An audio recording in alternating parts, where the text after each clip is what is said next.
Guys, একদিন একটি বানর লোকালয়ে ঢুকে পড়ে একটি বাচ্চাকে সে নিয়ে পালিয়ে গেল। একটি কুকুরছানা দেখলো। বানরটি তাকে নিয়ে যখন পালিয়ে গেল তখন পিছু পিছু লোকজনও তার পিছনে ছুটতে লাগলো। তারপরে বানরটি বাচ্চাটিকে নিয়ে জঙ্গলে চলে আসলো এবং তার পেছনে পেছনে অনেক মানুষ এবং সেই কুকুরছানাটিও চলে আসলো।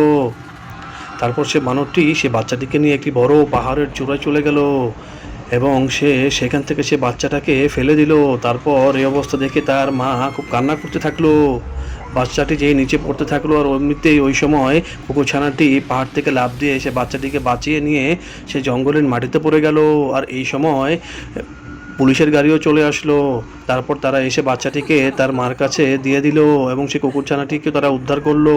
তারপর পুলিশ এই বানরটিকে গ্রেপ্তার করে নিয়ে গেল আর বাচ্চাটিকে বাঁচানোর জন্য কুকুরছানাটিকে একটি মেডেল উপহার দিল। গাইজ, যদি ভিডিওটি ভালো লেগে থাকে তাহলে অবশ্যই চ্যানেলটি সাবস্ক্রাইব করে লাইক কমেন্ট শেয়ার করবেন।